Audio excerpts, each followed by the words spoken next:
오늘 우리에게 주신 하나님의 말씀 요한계시록 11장 3절에서 6절 말씀.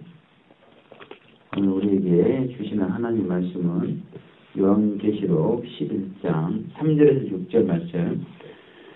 우리 합독해 보도록 하겠습니다. 시작. 내가 나의 두 증인에게 권세를 주니 저희가 굵은 베옷을 입고 1260일을 예언하리라.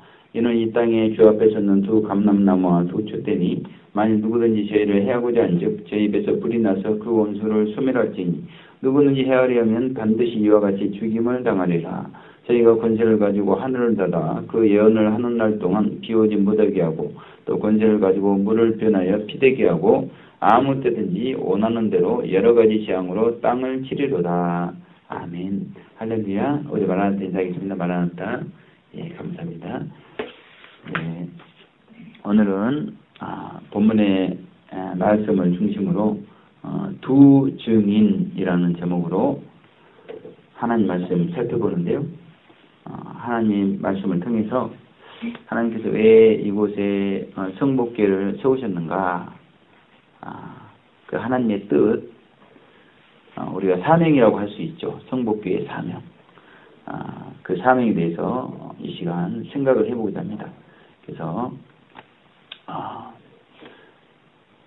우리가 하나님의 뜻, 사명에 합당하게 지금 신앙생활을 하고 있는지 우리 자신을 되돌아보면서 이 시간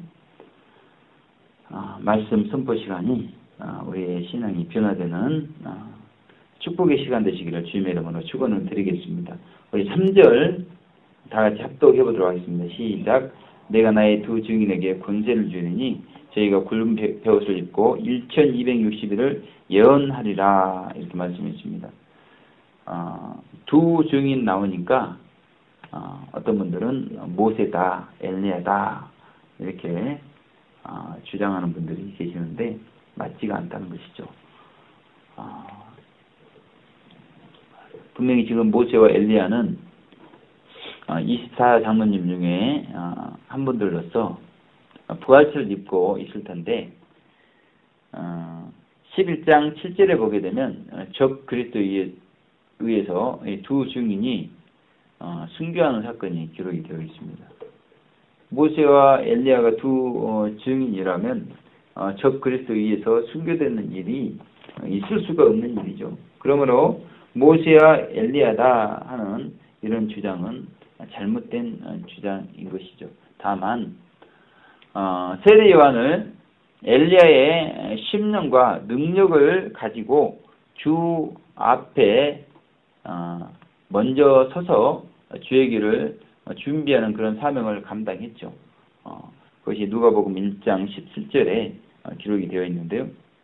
그래서 이 두 증인은 이 모세와 엘리야의 심령을 가진 유대인 두 사람이다. 이렇게 우리는 주장을 하고 있습니다. 그래서 우리가 참고적으로 이 두 증인이 어떤 분인가, 그 네 가지의 견해에 대해서 생각을 해볼 수가 있습니다. 그래서 이 두 증인은 이스라엘 백성 중에서 나오는 분들이라는 것입니다. 그런데 이분들은 모세의 심령과 엘리야의 심령을 가지고 말씀을 증거하고 또 장래일을 예언하시는 유대인 두 사람이라는 것이죠. 그래서 이 이스라엘 백성 중에서 두 증인이 나온다. 이 부분이 굉장히 중요합니다. 그래서 이 내용을 모르는 이제 박대선 씨 같은 경우도 자기가 두 증인 중에 두 증인이다. 또 조희송 교주도 자기가 두 증인이다 이렇게 주장을 하고 막 그러는데, 그러니까 요한계시록 전체에 대해서 파악을 하지 못하고 자신들이 권세가 있으니까 두 증인으로 해석을 해버리는 아집적인 해석을 하고 있다는 것입니다. 그런데 11장만 보더라도 이분들이 큰 성 예루살렘 성 길가에 그렇게 사흘 반 동안 방치가 되는 그런 내용들이 기록이 되어 있거든요. 그런 내용뿐만이 아니라 이 두 증인이 이스라엘 백성이라는 내용들이 많이 있어요. 그래서 전체의 사건, 재앙들, 흐름 이런 내용들을 통해서 우리가 성경을 해석할 때 이스라엘 백성 중에서 나오는 선지자들인 것을 알 수가 있습니다. 그래서 이 두 증인은 이스라엘 중에서 이스라엘 백성들을 양육하는 그런 사명이 있다는 것입니다. 그래서 하나님께서 그들을 그런 증인들로 세우시는 것입니다. 세우시고 무엇보다도 이분들은 1260일, 전 3년 반 동안 예언할 권세를 받으신 그런 분들이시죠. 그리고 특별히 이 대환란 동안에 수많은 재앙들이 있을 것인데 그런 재앙들을 예언하는 그런 사명을 가지고 있는 분들이라는 것입니다. 그래서 오늘은 이 두 증인의 사명에 대해서 좀 자세히 살펴보고자 합니다. 먼저 우리 4절 이제 보게 되면 먼저 3절에 이분들이 굵은 베옷을 입고 예언한다 그렇게 말씀했죠. 굵은 베옷. 왜 이들이 굵은 베옷을 입고 있는가?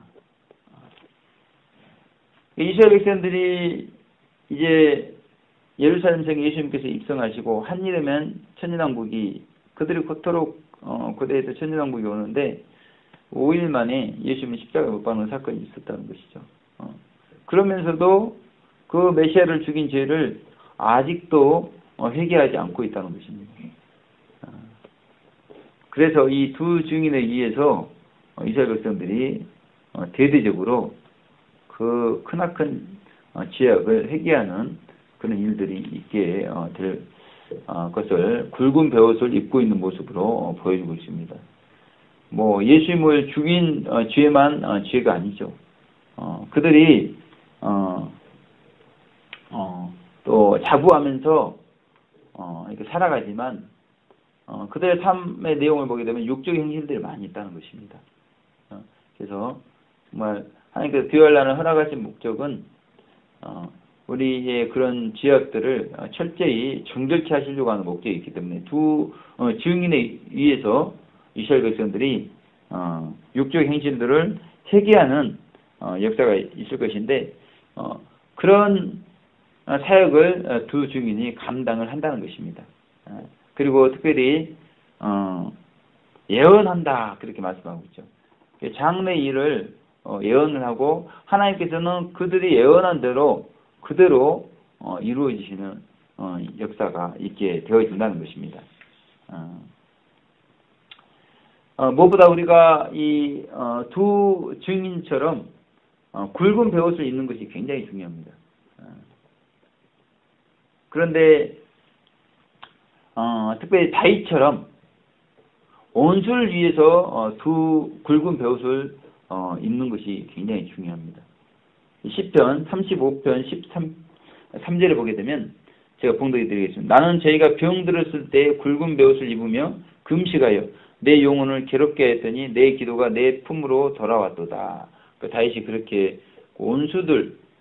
온수들이 병들었을 때 그래서 굵은 베옷을 입고 또 심지어 금식까지 하면서 자기의 영혼을 괴롭힌 그런 내용을 시편 기자는 기록을 하고 있습니다.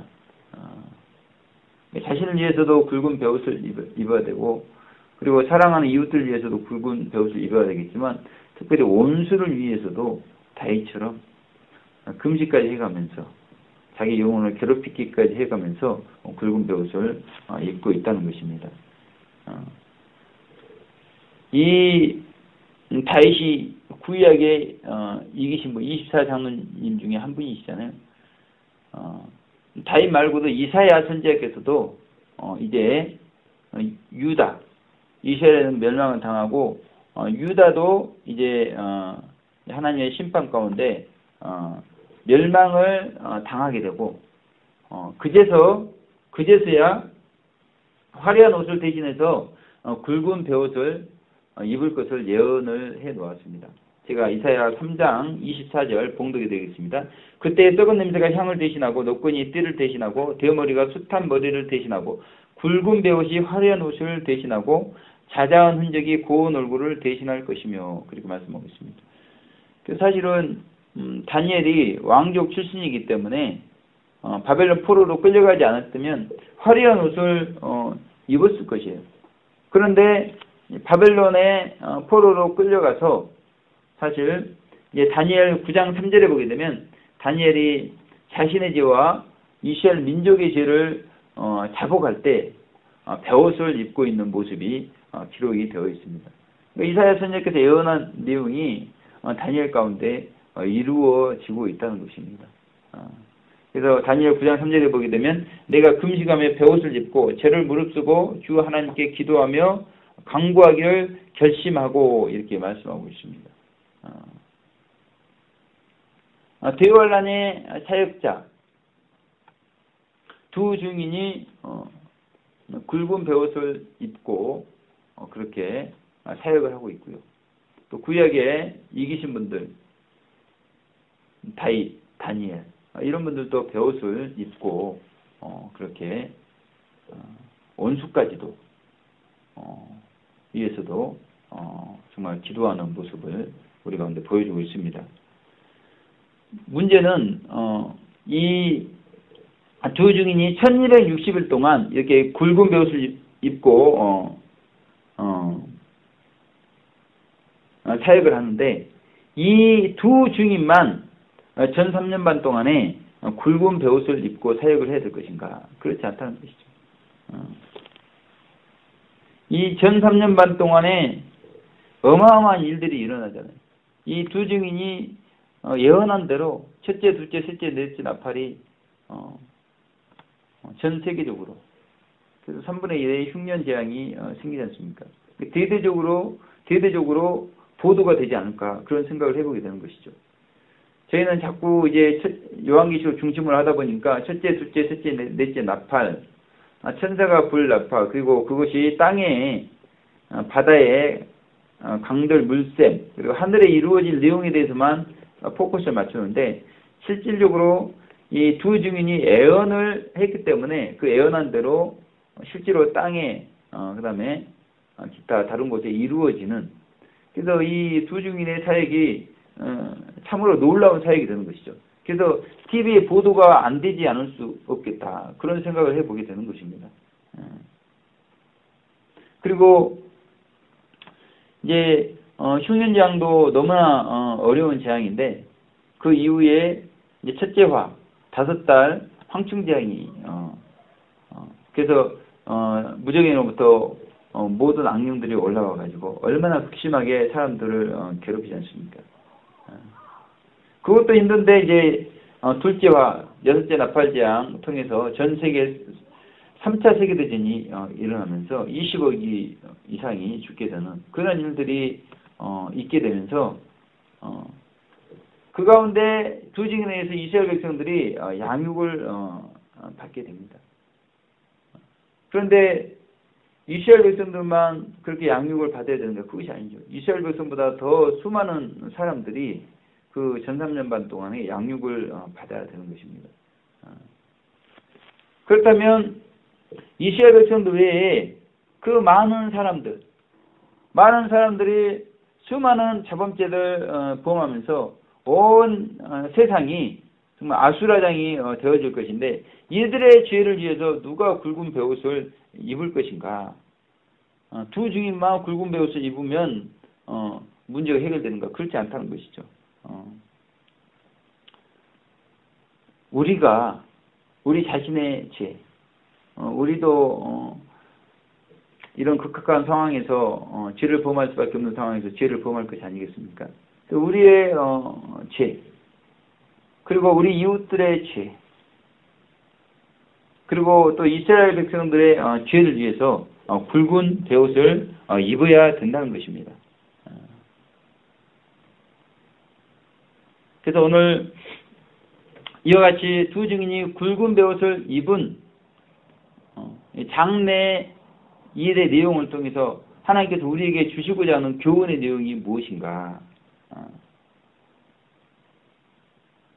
이 두 증인이 굵은 베옷을 입은 이 사역, 이 회개의 사역, 이 사역이 지금도 우리 가운데 계속 되어져야 된다는 것입니다. 대환란 때만 굵은 베옷을 입는 것이 아니라 정말 공중강림이 임박한 이 마지막 때에 정말 교회와 성도들이 두 증인처럼 굵은 베옷을 입어야 된다는 것입니다. 그렇게 굵은 베옷을 입고 우리의 육적 행실들을 철저하게 하나님 앞에 해결을 해야죠. 다윗처럼 정말 우리의 원수들을 위해서조차도 우리가 굵은 베옷을 입고 철저히 해결을 해야 되는 것입니다. 특별히 다니엘처럼 우리 민족의 죄악, WCC가 이제 부산에서 곧 개최가 될 것인데 이번에도 100주년 기념관 가니까 그 홍보 자료를 가지고 바삐 움직이는 여자분이 계시더라고요. 저는 이제 그것이 반대 내용이 있겠거니 했더니 그게 아닙니다. WCC를 홍보하는 100주년 기념관에서 그런 일들이 벌어지고 있는 것을 볼 수가 있었습니다. 이런 민족의 죄를 위해서 다니엘처럼 우리가 굵은 베옷을 입어야 되는데 문제가 지금 굵은 베옷을 입고 정말 철저한 해결을 하고 있는 사람들이 얼마나 될 것인가. 그 눈물이 메말라버린 시대에 우리가 살아가고 있잖아요. 세계의 눈물. 다윗이 자기의 눈물을 주의 병에 담도록 그렇게 말씀하고 있는데 정말 우리 눈가에 눈물이 마른 날이 꽤 되었잖아요. 그래서 저희 성목교회 목회관에 보게 되면 중보의 목회, 사랑의 목회 그렇게 되어 있습니다. 하나님께서 제가 목사 안수 받을 때 성목교회를 통해서 중보의 목회를 하도록 그래서 교회를 위해서 중보를 하는 것입니다. 한국 교회를 위해서 중보를 하는 것입니다. 열방의 교회를 위해서 중보를 하고 있는 것이죠. 그것이 결국 사랑의 표현이라는 것입니다. 교회들 위해서 굵은 베옷을 입고 있는 것이 결국 또 사랑의 목재가 되어지는 것입니다. 언젠가 그 박희지 목사님께서 저를 칭찬하신 적이 한 번 있었는데요. 어떤 내용이냐면 새벽에 저녁에 통성으로 기도하는 것처럼 그렇게 늘 제가 기도를 하니까 이게 지도자의 자격이라는 거죠. 지도자의 자격. 양들을 위해서 눈물을 흘릴 수 있는 그래서 그런 부분들이 사실은 굉장히 필요한데 사실은 이 새벽에 통성으로 기도한다는 게 쉽지가 않습니다. 하루 종일 피곤해요. 새벽에 한두 시간 이렇게 기도한다는 것이 벌써 오전 시간부터 이렇게 힘이 들거든요. 그런데 그렇게 기도하는 이유가 무엇입니까? 지금 그렇게 기도할 수밖에 없는 상황 때문에 그렇게 기도하는 것이거든요. 뭐 할 일이 없어서 그렇게 한두 시간 통성으로 정말 가슴을 찢으면서 기도하는 것이 아니거든요. 그런데 상황은 동일한데 그런 상황을 바라보는 사람들의 마음은 다르다는 것입니다. 그래서 정말 통곡하면서 기도하는 사람을 찾아보기가 힘들어요. 그래서 한국교회와 기도원에 통곡이 사라진 지가 오래됐다는 것이죠. 통곡이 사라졌다는 것은 굵은 베옷을 입은 사람들이 사라졌다는 것을 말씀하고 있죠.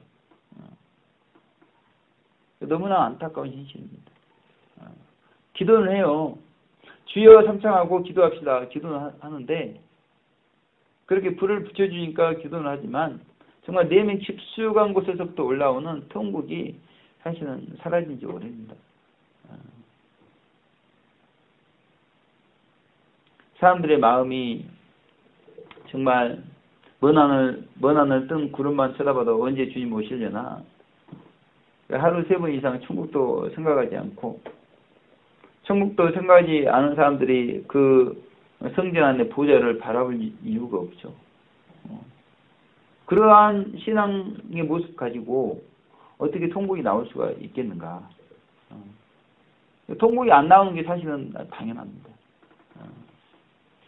그런데 이제 우리 가운데 감사한 것은 정말 자기 완성을 위해서 통곡의 삶을 사셨던 분들이 계시다는 것이죠. 정말 이연필 선생님 같은, 공영복 선생님 같은 이 교육시대에 이기신 분들, 이런 분들의 빛된 삶, 본이 되는 삶이 우리 가운데 있다는 것입니다. 특별히 그 십자가에서 굵은 배옷을 입으신 우리 예수님의 빛된 삶, 가장 밝은 빛된 삶이 우리 가운데 있다는 것이죠. 정말 저희를 예수님을 그 죽이는 그들을 향하여서 저들을 용서하여 달라고 그렇게 하나님께 기도한 그 예수님. 우리는 정말 원수 같은 사람 죽어도 용서 못하겠다고 그렇게 하면서 살아가잖아요. 얼마나 용서를 못하는지 모릅니다. 굵은 배옷을 안 입어요. 용서의 굵은 배옷을 안 입습니다. 그렇게 예수님이 십자가에서 빛이 되시고 본이 되시고 용서의 굵은 배옷을 입어라 그렇게 해도 안 입어요. 이연필 선생님께서, 공영국 선생님께서 그렇게 교회에서 이기신 분들이 용서의 굵은 배옷을 입을 수 있도록 본이 되어도 우리는 안 입습니다. 그리고 예수님께서 겟세마네에서 나의 온대로 마옵시고 아버지 온대로 되게 해달라고 그렇게 기도에 굵은 배옷을 입으셨잖아요. 그런데 우리는 기도하지 않고도 자기의 원대로 되기만을 원하면서도 기도의 굵은 배옷을 입지 않고 살아가는 오늘날 성도들의 모습을 우리가 볼 수가 있다는 것입니다. 그래서 정말 이제 우리는 예수님처럼 용서의 굵은 배옷, 기도의 굵은 배옷, 그리고 구약의 24장로님, 다윗처럼 다니엘처럼 원수를 위해서도 굵은 배옷을 입고 민족을 위해서 굵은 배옷을 입는, 그리고 14만 4천을 본받아서 정말 우리가 굵은 배옷을 입을 일들이 얼마나 많습니까? 그런데 굵은 배옷을 입은 사람을 찾아보기 어려운 시대에 우리 성북교회 성도님들이 정말 예수님을 본받고 구약의 24장로님들을 본받고 신약의 14만을 본받아서 굵은 배옷을 입는 한 주가 되시기를 주님의 이름으로 축원을 드리겠습니다. 우리 4절 합독해 보도록 하겠습니다. 시작.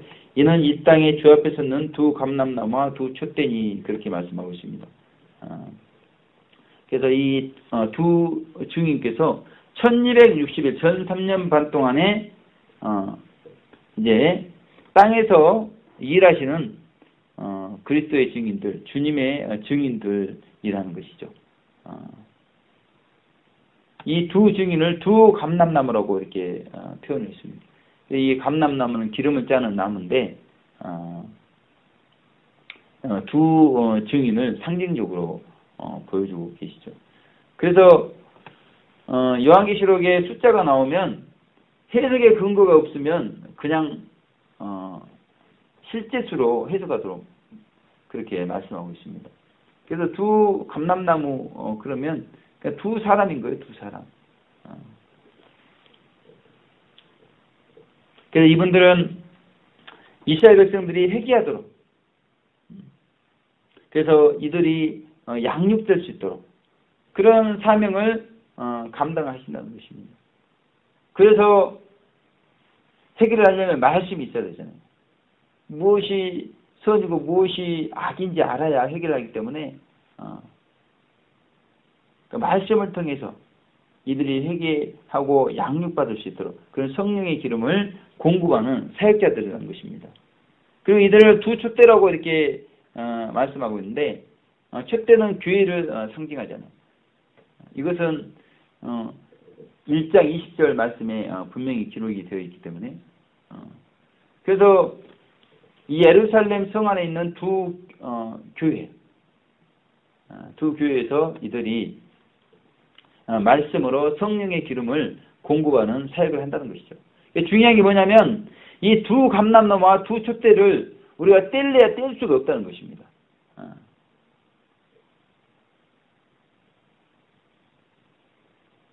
이 성령의 기름이 있어야 이 교회가 밝아지거든요. 그러니까 이 사역자와 교회의 관계는 뗄래야 뗄 수가 없습니다. 그러니까 사역자가 어떠한 기름을 공급하는가, 그것이 교회의 밝기와 연관이 되어진다는 것입니다. 강단에서 어떠한 질 좋은 기름이 선포가 되느냐에 따라서 교회가 어둡냐 밝냐, 그것이 결정이 되게 되어 있습니다. 그런데 그 기름의 질이 어디에 있냐면 말씀의 질에 있다는 거죠. 말씀의 질. 말씀이 밝은 빛의 말씀인가 그렇지 않은가에 따라서 기름이 좋은 기름인가 그렇지 않은 기름인가. 그래서 교회가 밝은가 어두운가가 결정이 되게 있다는 것입니다. 그래서 한국교회 강단과 노방을 통해서 어떤 질 좋은 말씀이 선포가 되는가, 그 부분이 중요하다는 것이죠. 말씀만 선포하는 것이 중요한 것이 아니라 질 좋은 말씀이, 밝은 빛된 말씀이 강단과 노방에서 선포되는 것이 너무나 중요하다는 것입니다.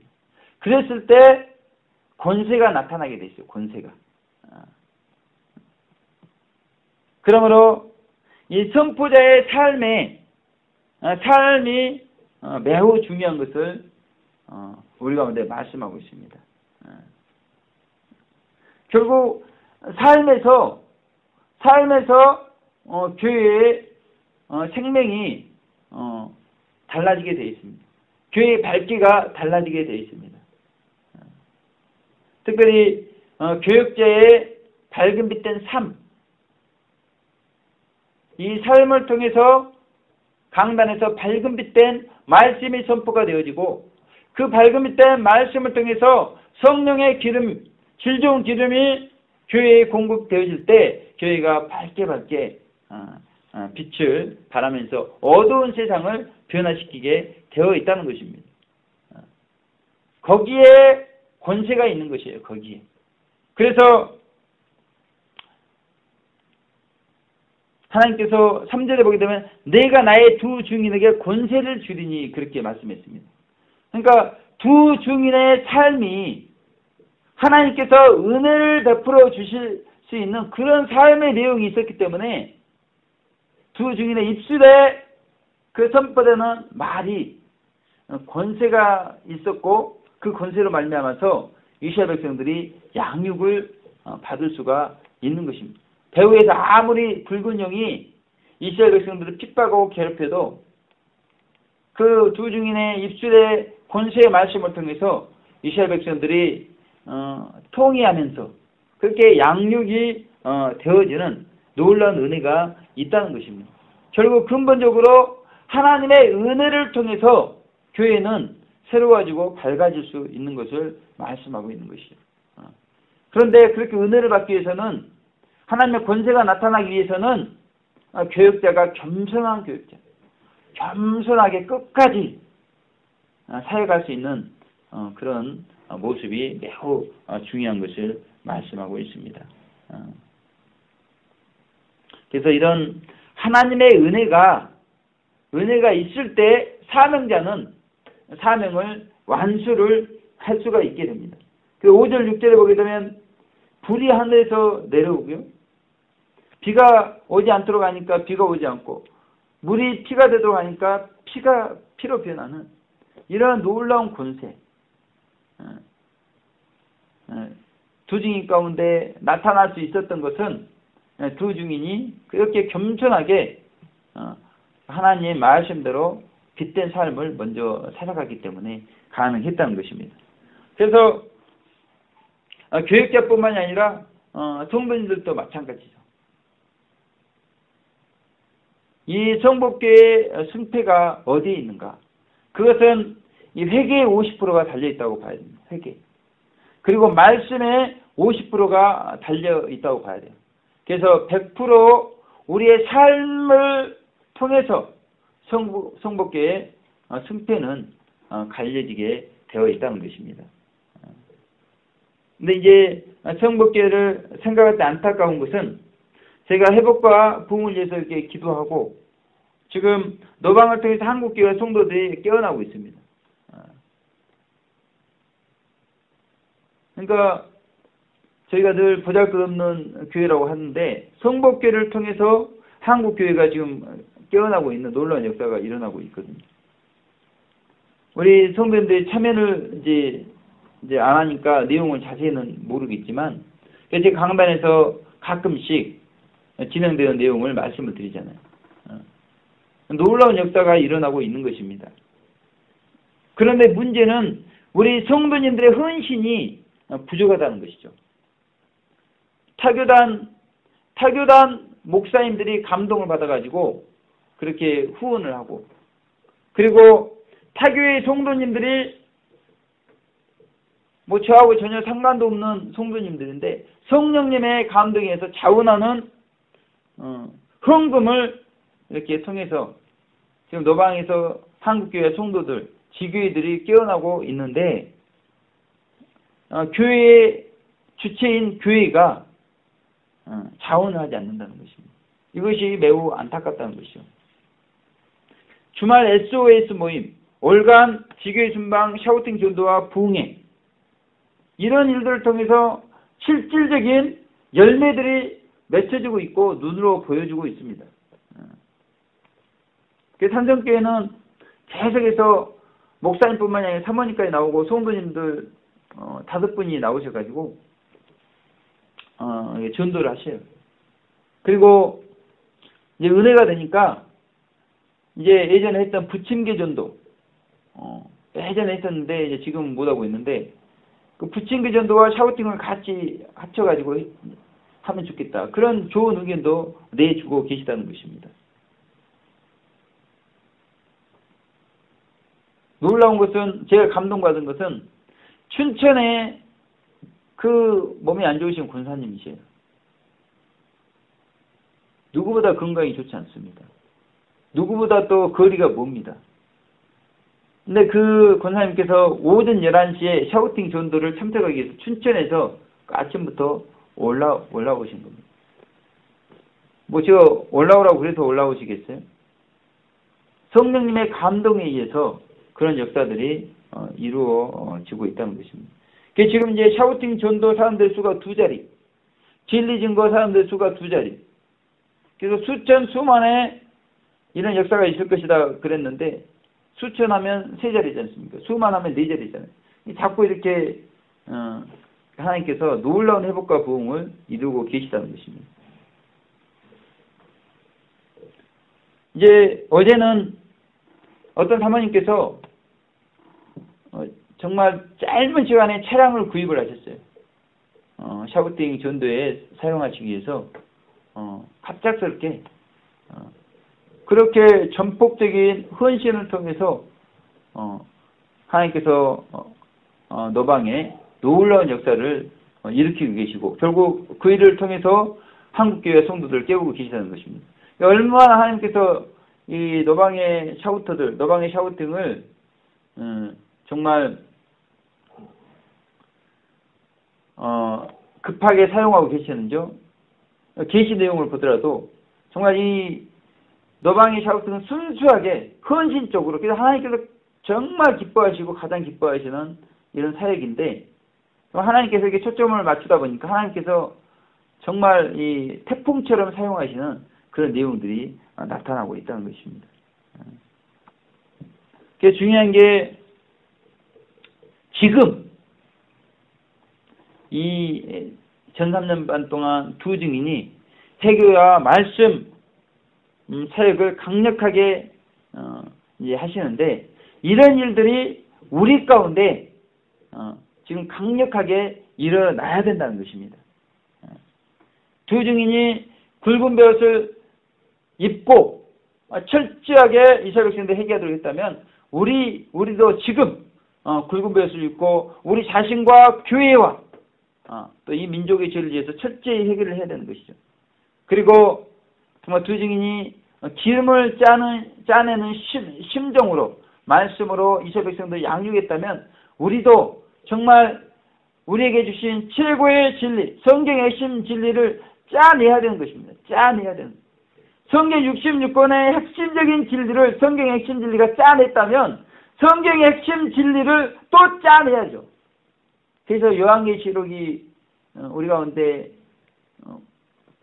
어디서 서든지 증거가 될 수 있어야 되고, 또 요한계시록 안에서도 짜내가지고 요한계시록 13장이 정말 강력하게 증거가 돼야 되고, 또 짜내서 적개수와 표, 그래서 표를 받지 않도록 핵심적인 내용들이 정말 마지막 때 성도들에게 강력하게 선포가 돼야 되는 것입니다. 그래서 이러한 일들이 교회 강단에서, 노방에서 이루어져야 된다는 것이죠. 미국 교육학자 존 A. 셰드, 이분이 이런 말씀을 했습니다. 배를 만들었는데 배가 항구에 있으면 안전하죠. 그런데 배를 만든 목적이 항구에 안전하게 두기 위해서 만든 것이 아니라는 것입니다. 배는 거친 바다에 항해하면서 때로는 고기도 잡고 때로는 원유도 수송하고, 그러기 위해서 배를 만들었다는 것이죠. 안전하게 항구에 두기 위해서 만든 것이 아니라는 것입니다. 성복교회를 세우신 하나님의 뜻이, 성복교회 두 분이 헌신하니까 잘 돌아가잖아요. 안전하잖아요. 그러나 거기에 뜻이 있는 것이 아니라는 것이죠. 항해를 하도록 성복교회를 세우셨다는. 그런데 지금 성복교회 항해를 하고 있는데, 그 항해 가운데 동참을 해야죠.